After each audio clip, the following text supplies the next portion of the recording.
Here's a quick demonstration of how to get dust off of the instrument. I'm going to show you using this cloth, okay? It's just like a terry cloth. I'm sending you a microfiber cloth. It's the same thing. It'll just do a better job than this.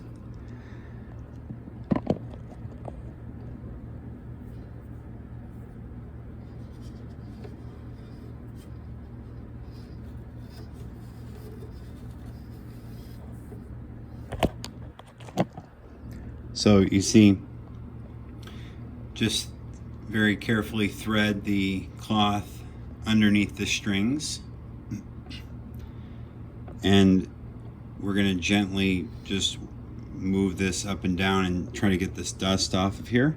So we're not applying any liquid or astringent, anything, just getting the dust off.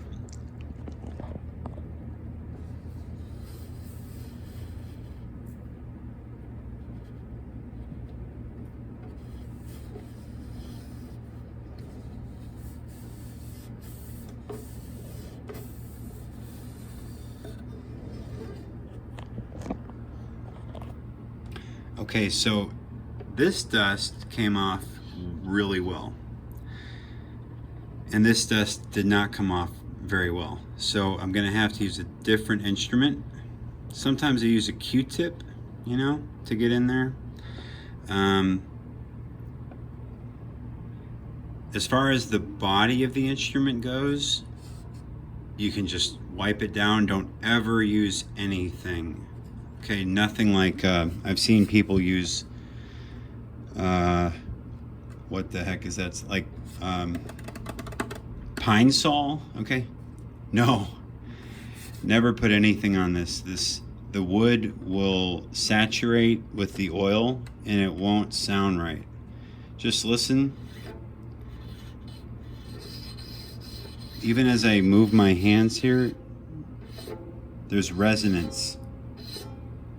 And you don't want to mess with that. Interestingly, this is this shape here.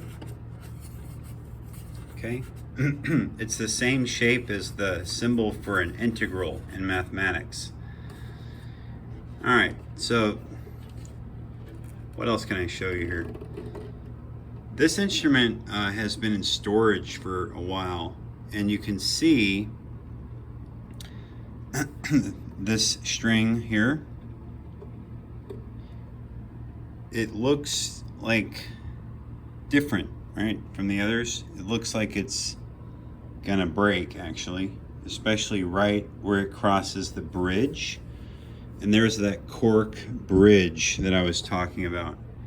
That thing is gonna fall over a lot. You have to kind of get a feel for where it is. I mean, look where it is on mine. Right? If you look at the first string here, on the bridge there's a little black piece of rubber, but there isn't one on the others, and that's just because they fell off over time. Restringing a violin or viola is really easy. The bottom, I don't know if you can see that, these are micro tuners down here, these 4 pegs down here, and then these are the screws up here. So this is the winding knobs up here, and then there's fine tuners down here. You kind of have to play with it. So this instrument is way out of tune, and given that it has been in climate controlled storage, I'm probably going to wait and let this thing sit for 24 hours before I try to play it,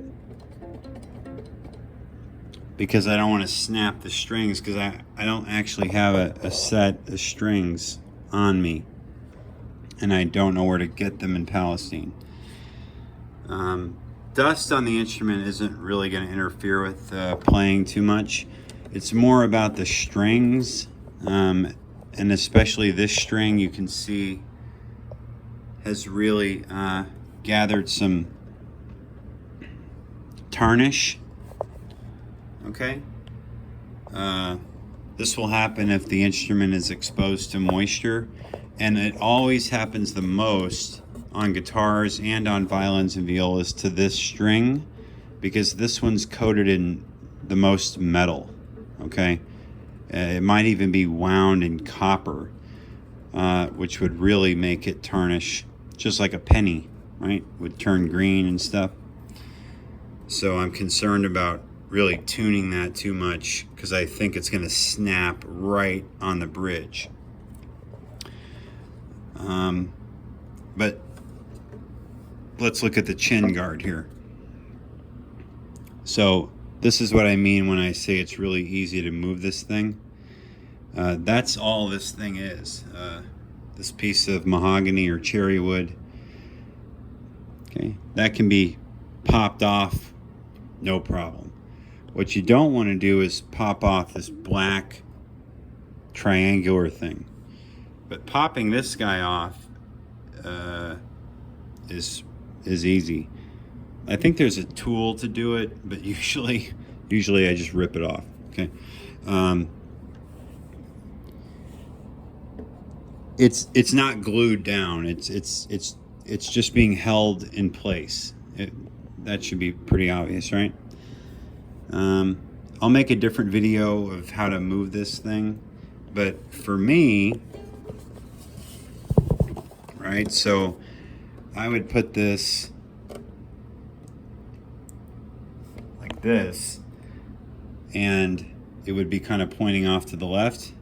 What I'm thinking of, and I think your instrument has it set this way too, this chin rest needs to be flipped and put over on the right side, so you can hold it like this where it points off to the right.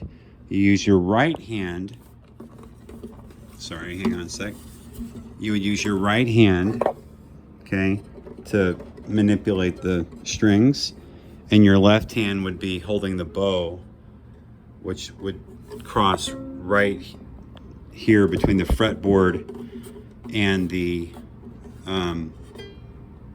bridge, this gap right here. Yeah, so this is like not a big deal at all. Sometimes these things even fall off.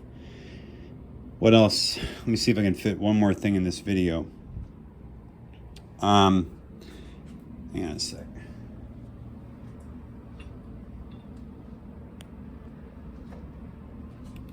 So this is the shoulder rest. Okay, Kuhn is the best manufacturer.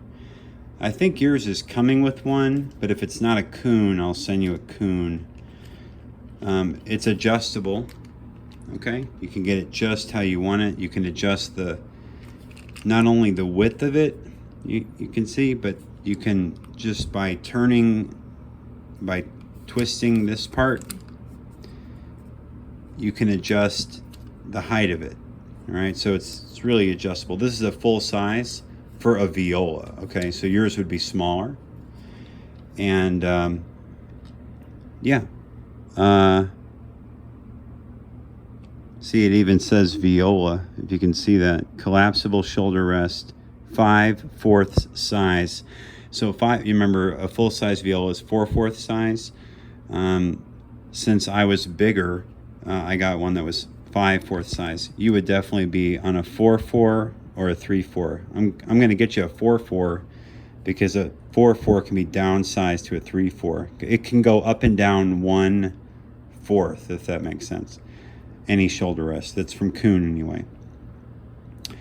And I don't know that I can. Let me see if I can attach it.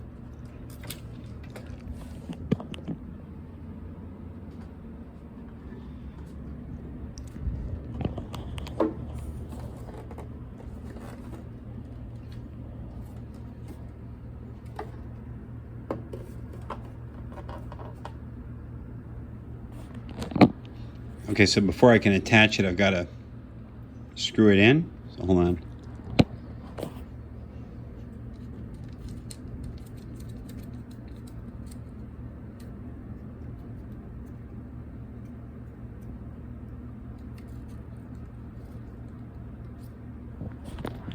you just turn these things to your hand till they're hand tight. You don't want to wrench it down. You certainly don't want to use any kind of tool. And then you can see the indentations here.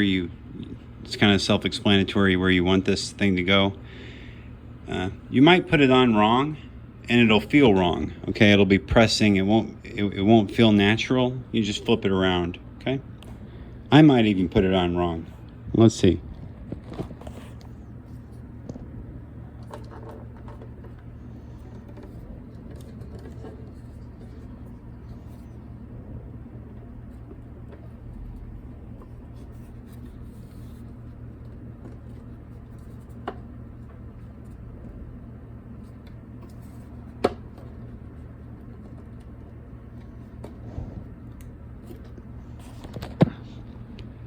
Notice that it also articulates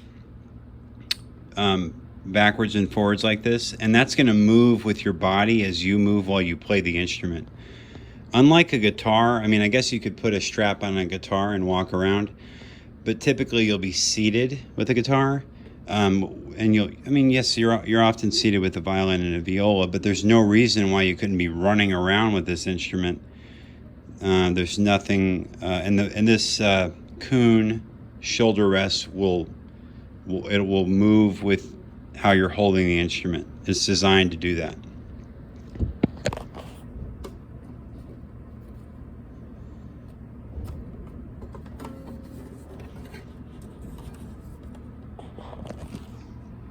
Right, so for me,